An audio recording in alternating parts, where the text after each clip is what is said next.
attaques à la Syrie réalisées par les États-Unis, la France et le Royaume-Uni.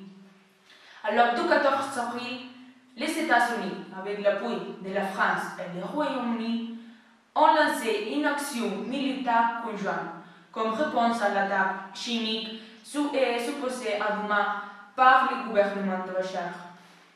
L'offensive a été annoncée par le président des États-Unis, Donald Trump, dans un message télévisé le vendredi, dans lequel il a assuré qu'il avait ordonné des attaques de précision contre des objectifs relatifs au programme d'armement chimique du dictateur syrien Bachar.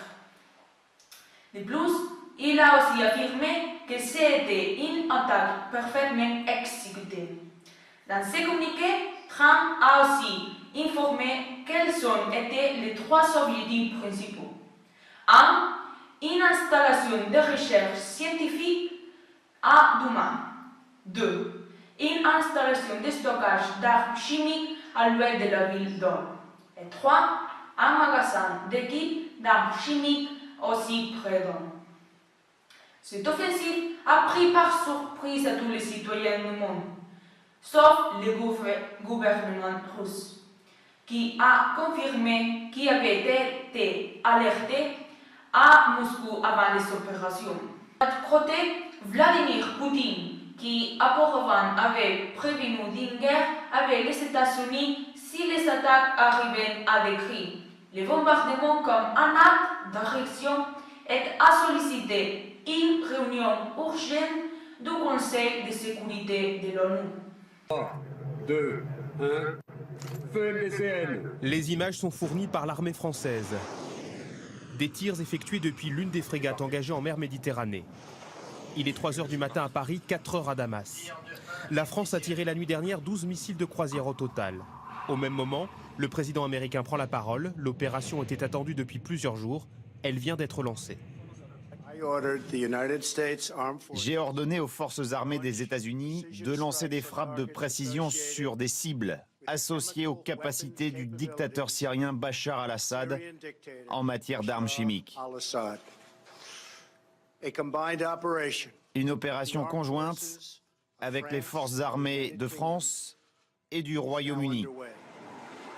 Au total, 105 missiles, dont ces Tomahawk tirés depuis le croiseur USS Monterey, positionné en mer Rouge. Mais également des moyens aériens comme ces Rafales de l'armée française. L'opération vise clairement le régime de Bachar al-Assad et plus précisément des sites supposés de production d'armes chimiques de la Syrie. L'ordre donné par Trump répond à l'attaque supposée avec des armes chimiques à Douma. La zone des environs de Douma et il s'accusait le gouvernement de Bachar. La Russie considère cette situation comme un montage. Dans l'attaque chimique à Douma, au moins 40 personnes seraient mortes et la majorité des enfants. Maintenant, une équipe de l'Organisation pour la prohibition des armes chimiques a initié le samedi 14 avril quelques recherches sur le terrain qui détermineront si la Russie a raison lorsqu'elle affirme qu'il n'y a pas eu d'attaque chimique. Pour nous, il y a quelques jours est la finale de l'Eurovision dans laquelle le pays gagnant a été Israël, représenté par Neda Barselic de 25 ans, avec son thème qui a obtenu 609 points. Elle nous commentait que son chanson traite sur l'émancipation de la femme, mais aussi de ceux à qui ils ont dit que jamais une femme de bon ou ceux à qui ont dit qu'ils ne sont pas suffisants. Merci aux suffisamment fortes. Israël s'est situé comme un de la favorite dans les paris pour gagner cette année depuis sa présentation en mars. Cependant, dans les derniers jours antérieurs à la finale, les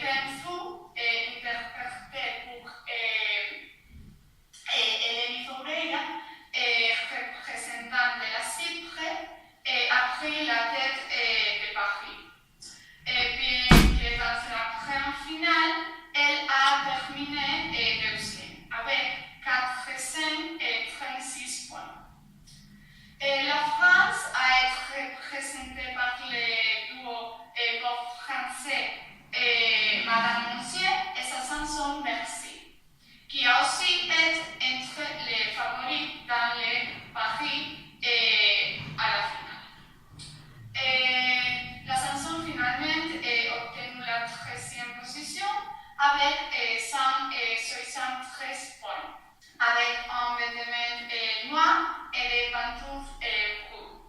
Le duo a raconté l'histoire de la naissance d'un bébé à bord du Méditerranée après que sa mère que fuyait de Nigeria fut rachetée d'un naufrage dans la mer.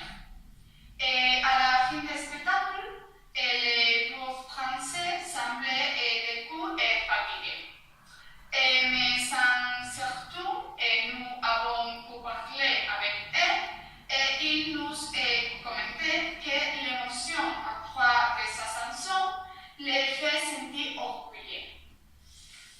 Jean-Carl Lucas, le censeur de Madame Sif, nous confessait qu'ils respectent l'Eurovision et qu'ils ont assisté jusqu'à la fin avec 100% d'humilité et bonheur. Ils remercient beaucoup l'opportunité qu'il leur a permis de connaître nouveaux artistes et aussi beaucoup de femmes. Ils apprécient surtout le fait que beaucoup de personnes ont pu découvrir les honnêtetés sauces méditerranéennes grâce à leurs chansons. La finale de l'Eurovision fut aussi marquée pour l'apparition d'un homme qui a élevé le microphone à la main à la représentante britannique Souris. La chanteuse a rapidement repris le cours de sa chanson et malgré le fait qu'ils lui ont offert de la reporter à la finale. Celle-ci n'a pas voulu parce que aussi bien elle que l'équipe est très fière dans les représentations. Voilà un bref résumé de l'information la plus importante de la fête de l'Eurovision de cette année. Que l'année prochaine, elle a lieu en Israël. Et nous sommes certains que nous pourrons profiter de très bonnes chansons comme cette année. Merci beaucoup. Nous vous laissons avec Pétain.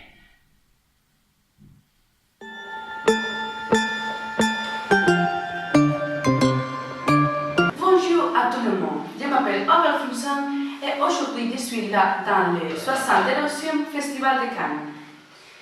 Le Festival de Cannes est le concours cinématographique plus glamoureux de la planète. Il est un des événements de cinéma plus importants de la France et du monde entier. Le festival contribue à la diffusion et au développement du cinéma et il nous offre une célébration impressionnante avec un niveau international. La 15e Cannoise a décidé cette année d'honorer une nouvelle fois le talentueux Jean-Luc Godard en choisissant comme emblème une veste du film Pierrot le Fou entre Anna Karina et Jean-Paul Belmondo. Jean-Luc Godard est un magnifique directeur et acteur de cinéma. Il est né le 3 décembre 1930 et il a présenté beaucoup de films pour les concours, et comme Paparazzi, Masculin Féminin, Adieu le langage, Notre musique ou Aria. Le film honoré dans cette année est Pierrot le Fou, mais il a été honoré 8 fois après ça. Le Festival de Cannes est plein de mœurs, parité, élégance, comme l'interdiction du selfie sous le tapis rouge, et partenariat avec Kering qui sponsorise l'importance des femmes dans le cinéma, etc. Il y a aussi l'abolition du privilège de la presse qui jusqu'alors pouvait voir les films après les présentations officielles. Et cette année, la plateforme de Netflix n'est pas invitée à y participer ou à assister. Ça a causé beaucoup de controverses entre les deux compagnies, le Festival de Cannes et Netflix. Et la populaire entreprise de films, séries et documentaires a été obligée à retirer toutes les productions qu'elle avait préparées pour le festival du 8 mai. Jean-Luc Godard est venu se battre pour le prix du festival avec le film Les Livres d'images, contre l'américaine Spike Lee avec Blacksman, l'histoire d'un policier afro-américain infiltré dans les Ku Klux Klan en 1978, avec les acteurs Adam Driver et John David Washington. Un autre candidat fort peut être David Robert Michael avec Under the Silver Lake, avec le célèbre acteur Andrew Garfield. Le Festival de Cannes est une célébration magnifique avec un niveau international et les acteurs, des actrices, des directeurs, des scénaristes, etc. du monde entier assistent à la célébration chaque année. Dans l'an 2017, le film premier avec la Palme d'Or, les prix les plus importants, a été pour The Square et de Ruben Östlund. Les prix de direction a été pour Sofia Coppola et avec la sélection et le Grand Prix a été pour New York de Andrei Izhvanesev. Dans le 2016, la Palme d'Or a été pour I, Daniel Blake de Ken Loach et le Grand Prix a été pour Jusqu'à la fin du monde de Xavier Dolan. Et la film d'ouverture de cette année a été Café Society, réalisé par Woody Allen et protagonisé par Kristen Stewart, Blake Lively et les nominés au Oscar Steve Carell et Jesse Eisenberg. Merci beaucoup et j'espère que vous avez disfruté. Maintenant, nous connectons avec Ilia. Bonjour à tout le monde. Effectivement, il y a une découverte qui a agité la communauté scientifique. Un nouvel organe dans les corps humains. Oui, vous avez bien écouté. Un nouvel organe. Nous nous trouvons ici, à New York, dans le laboratoire du docteur Neil Tess. Mais malheureusement, le docteur ne peut pas être avec nous parce qu'il vient d'avoir une urgence dans l'hôpital. Bien, comme le docteur n'est pas ici, je vais essayer de vous raconter un peu comment cette nouvelle organe et comment l'équipe du docteur Tess l'a découverte. Le nouvel organe s'appelle interstitium. C'est l'organe le plus grand dans le corps humain. Maintenant, le deuxième plus grand, c'est la peau. Il s'agit d'un assortiment de cavités interconnectées par lesquelles circule un liquide appelé liquide interstitial, comme on peut voir dans sa représentation que le docteur Tess et son équipe ont fait. L'interstitium est sur la peau, entre les muscles, et il est aussi en train de recouvrir les poumons, la circulation sanguine, l'appareil digestif et l'appareil excréteur. Les murs de ces cavités sont d'élastine et collagène, des protéines qui apportent de l'élasticité et de la résistance. Les chercheurs ne savent pas quel type de cellules forment cet organe, mais ils sont en train de l'étudier. La fonction de cet organe, c'est de produire des inflammations pour combattre les infections et aussi de maintenir bien les globules blancs. Nous avons eu l'opportunité de parler un peu avec le docteur Tess et il nous a dit une chose très intéressante de cette découverte.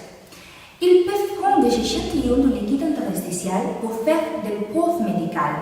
Et comme il est dans presque tous les organes, ils peuvent trouver des maladies qui affectent ces organes. Une très bonne nouvelle pour la communauté scientifique.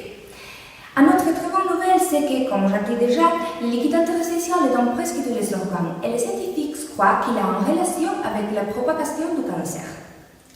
Mais un petit groupe de scientifiques dit que ça n'est pas une découverte parce qu'ils savaient déjà que les cellules n'étaient pas compactes.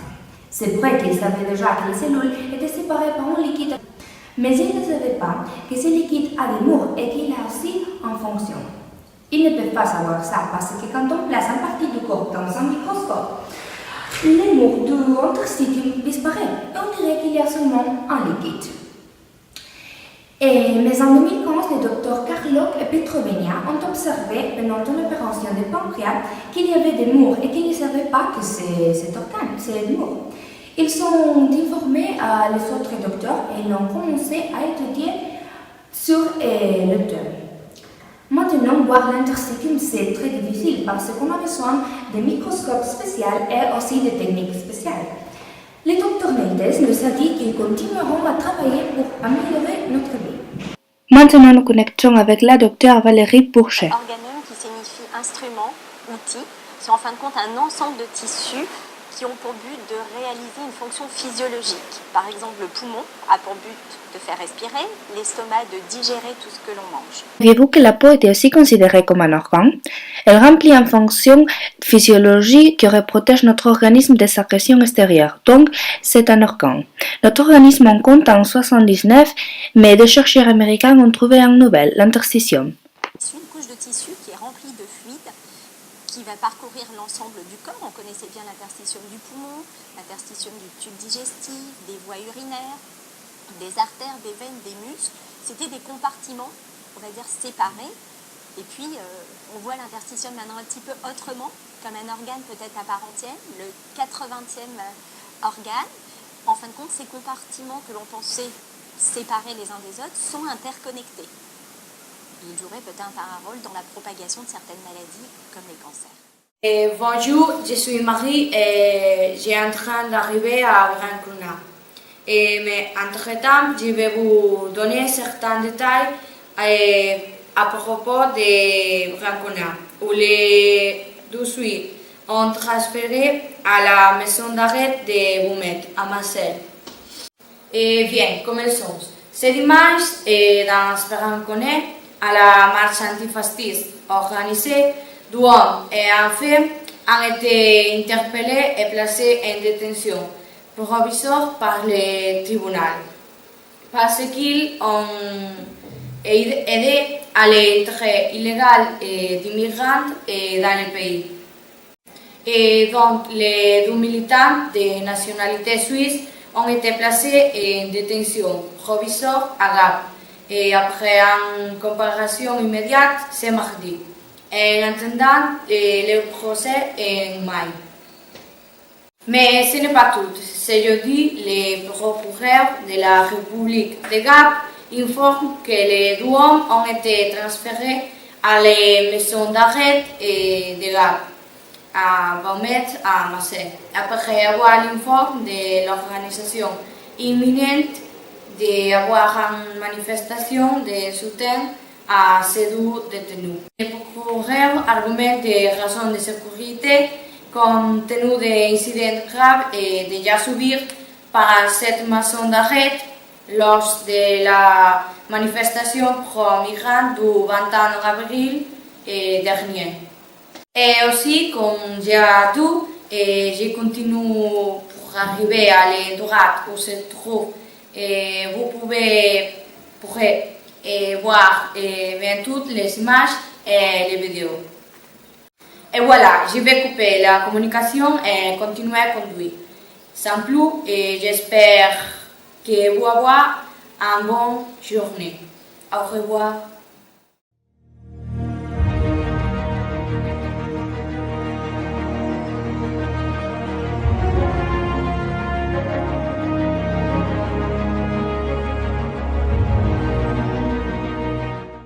Bonjour à tout le monde.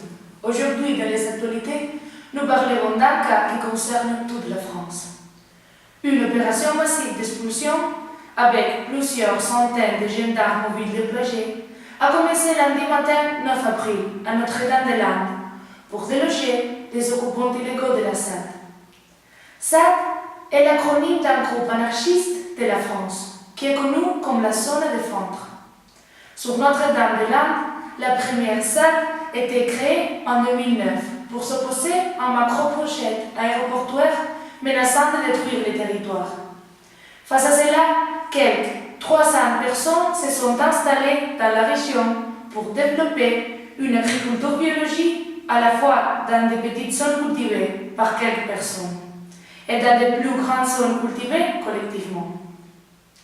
Après 9 ans de lutte, début janvier, les zadistes ont rapporté leur plus grande victoire, le retrait du projet aéroportuaire de Notre-Dame-des-Landes. Mais après cette défaite, le gouvernement Macron, qui a continué à qualifier les agriculteurs comme occupants illégaux, a maintenu sa détermination à procéder à son expulsion. L'intervention s'est concentrée sur la route 281, l'ex-route des Chicanes, obstruée pendant plus de 5 ans par des obstacles en tout genre.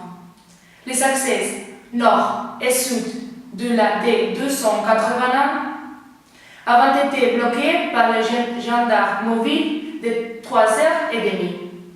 Des images fournies par les militaires montrent un escadron de gendarmerie déblayant la route jonchée de pneus brûlés, des parts de voitures et surmontée de barricades en feu.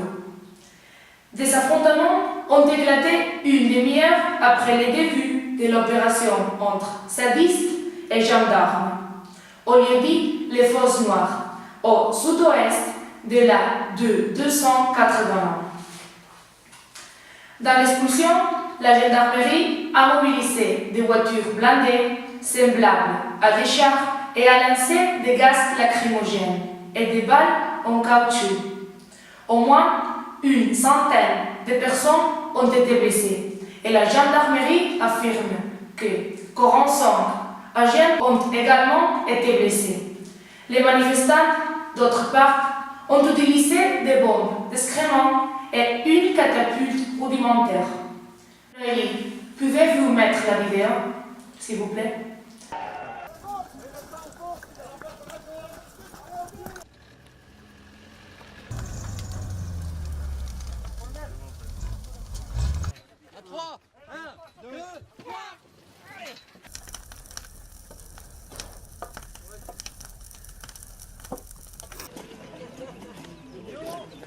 Ouais.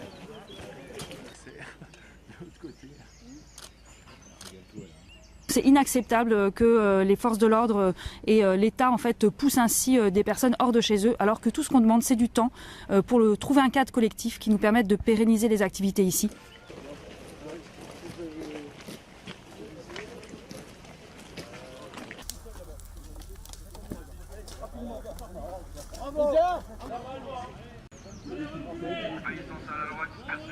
Merci. C'est toutes les informations que nous avons pu obtenir aujourd'hui. Merci pour votre attention et bonne fin de semaine.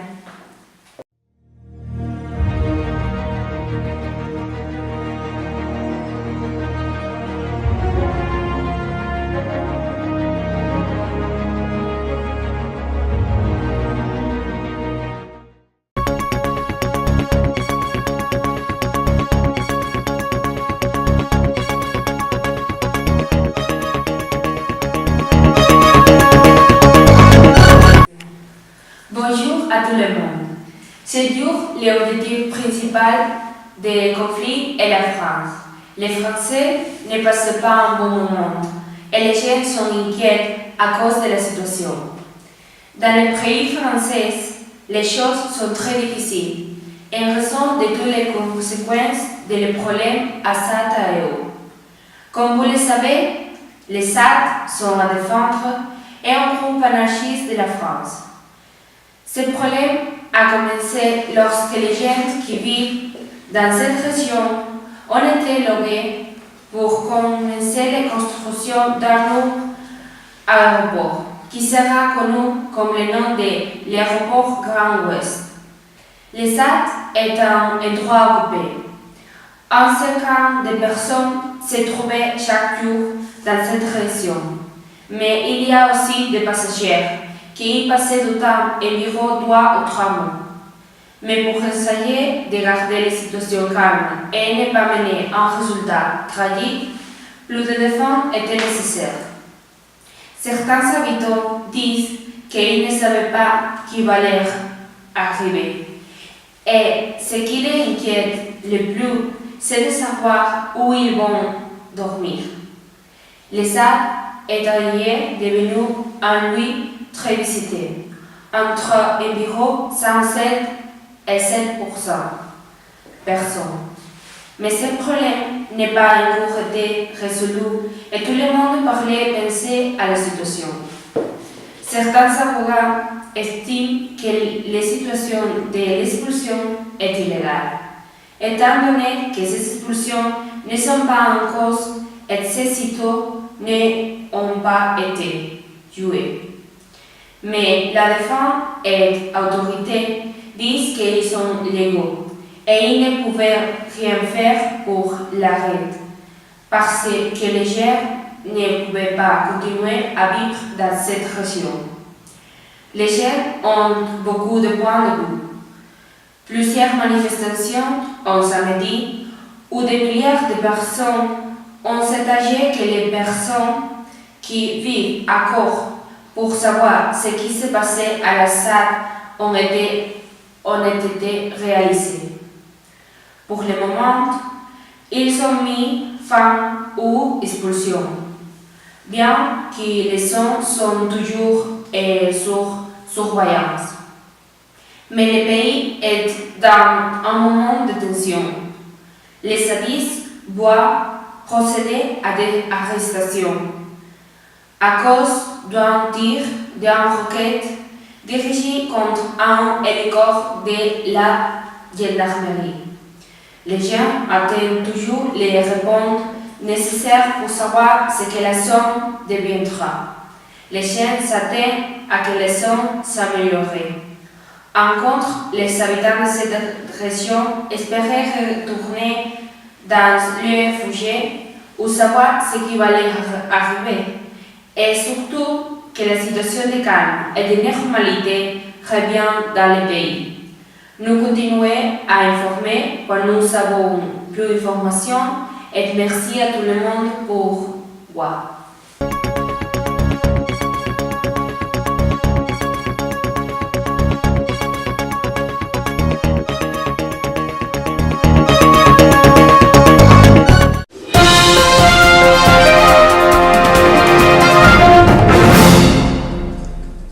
Et pour terminer ce journal, nous allons revenir au titre que nous annoncions tout à l'heure. Nous revenons à la rubrique culture avec la nouvelle de la mort du chanteur Jacques Higelin qui vient de décéder dans son domicile de Paris. Et nous passons aussitôt la parole à notre correspondante Christella qui est sur place. Bonjour à tous nos auditeurs et merci Jean-Claude. Nous sommes à Paris, près de la maison du chanteur Jacques Higelin, qui est décédé ici le 6 avril dernier. Il avait 77 ans. Il avait été un des premiers chanteurs punk en France.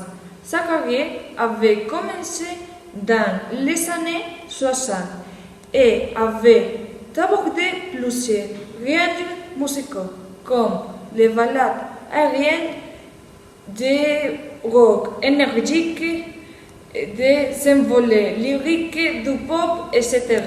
En 1965, ses premières chansons apparaissent dans le cadre d'une compilation de chansons de Boris Vian, grand musicien de jazz des années 40 et 50. Et c'est en 1974 que sort son premier album BBH 75. Higelin avait connu beaucoup de succès avec la chanson Par en 1978 et plus tard avec la fameuse Champagne. L'année suivante, 1979, il a donné de nombreux concerts, par exemple au Théâtre Mogador et au Casino de Paris.